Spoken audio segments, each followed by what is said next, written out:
This is the most high-stakes rescue operation on our ship. How do you rescue a submersible stranded 400 meters below the ocean surface? Well, keep watching to find out how.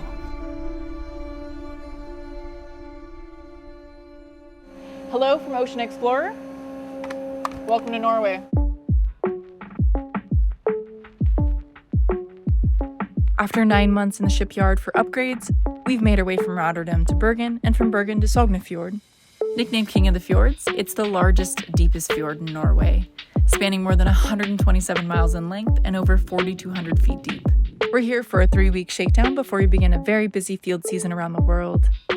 This year, we'll be investigating everything from bioluminescent sharks to underwater mountain ranges and hydrothermal vents. But first, shakedown. This is when we simulate mission conditions and test every detail of every system, run drills, and train our new crew. Shakedown is crucial to all operations on board. If we don't get everything in working order, all future missions could be compromised. Welcome to the bridge, the central nervous system of our ship. The officers on the bridge at the moment have been testing the gear, and we're ready to leave. The bridge is where the vessel's steered from. We manage all the sort of communications. Everybody's communicating to me. We've got a great view up here, the CCTV cameras that are showing me exactly what's going on. They're all the people forward, aft and on the bridge are also my eyes and ears as well. The shakedown is essentially troubleshooting the ship, finding what works, what doesn't work, what works well, what doesn't, and finding ways around it and fixing it. An important part to understand about any research vessel, but particularly OceanXplorer, is that everything is connected. The bridge team rotates on and off 24/7 to make sure we're where we need to be when we need to be there. They help us map and give us a better view of where our underwater team will be working and provides critical support to our helicopter, sub, and ROV operations. They're currently calibrating all the mapping systems, which is what we'll be doing tonight. So currently the CCD operation is to work out the salinity, so how sound travels through the water here, so that when we do the mapping, they can input that data to get more accurate mapping results. Which is quite interesting when you see the data come in real time. You can visually see the shape and contour of the seabed. The bridge and science teams are working together to calibrate the multi-beam sonar and other mapping systems so that we can get the most accurate picture of the seafloor and water column. We've got mapping systems on the hull of the ship and on our smaller boat, Metal Shark, which is used to map shallower waters. We're also testing out our new autonomous surface vehicle, Otter, which allows us to map even shallower or more delicate locales where our other assets just aren't a good option. Kinda cute, right? The Otter is our ASV. It's 2 meters, and we have a high-frequency multi-beam on it. This multi-beam sonar is one of the first steps in exploring new areas. Shakedown is our opportunity to test all existing and new equipment. See how it's functioning, develop new protocols, do testing on it, quality assurance. Thanks, Kate. And we can't wait to see Otter and Metal Shark in action. It's rare we get all the team on board at the same time, since they typically work in rotations. So there's been a big focus on cross-training. It's been great to see some of our sub-team operating the ROV and the ROV team piloting the subs. Safety is essential to what we do, and we make sure to run the gamut of emergency preparation drills such as the sub rescue, which simulates emergency ops using the ROV as a rescue vehicle.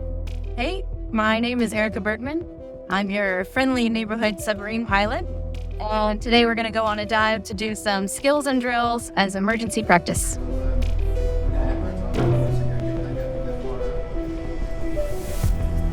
The ROV is coming down just above us. We are settled on the bottom at 463 meters while we wait for practice emergency rescue. The ROV is going to come above us. They're going to pretend to attach to our lift line and bring us up to the surface as if we couldn't get ourselves up.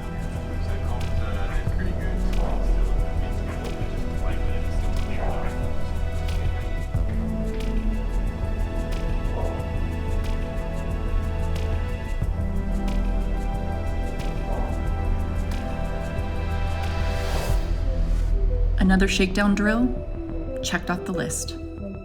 For the sub team, when it's not a training day, it's a maintenance day. This is also when the vehicles are inspected by the DNV and pilot certification. Even our own media team is part of the shakedown. We're working to develop new content, test out some new gear, and even live stream from the subs hundreds of meters below the surface. And the heart of our research vessel is the science program. Not only does it house state-of-the-art labs and provide us a working science platform while at sea, we have a world-class science team that makes it all happen. Our next research mission is right here in the fjords, so we get to use these test ROV dives as a chance to do some location scouting.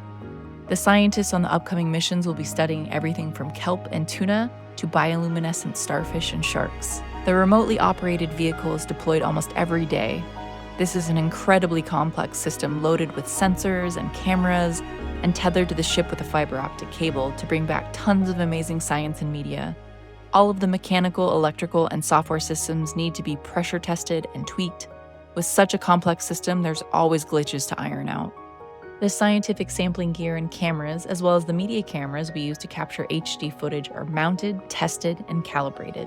These systems let us take 360 3D images of deep-sea creatures so that we can view them at the surface. It's a less invasive way to study them and let everyone, not just scientists, immerse themselves in the underwater world. You could put on goggles and experience an underwater landscape from the POV of a fish. We also had the chance to install and test a new camera system in development by our own Vincent Parabone. What people may be not familiar with is there are coral reefs in the deep ocean. So we come upon one of these things, but we want to know what's there in as much detail as we can. Thinking ahead as an organization like OceanX, how can we invent the new way to study these reefs without being destructive? So what we came up with is a high-resolution, three-dimensional capture. If you take enough photographs of an object and you use these things to then create an object, the mind processes information visually so well that you don't have to explain why that should be protected. The wish is that we make something that's so beautiful that it inspires. It's not us that make it, it's nature. And that we bring that to life. And one kid sees it, and that change of heart and spirit and mind is what we all in our world hope for. Not through lecturing and finger pointing, but through the demonstration of it in beauty, then mission accomplished. That's it for Shakedown. Now we're ready to put the ship and our tech to a real test. We're sticking around Norway to kick off our field season with some pretty amazing scientists. We can't wait for you to come explore with us.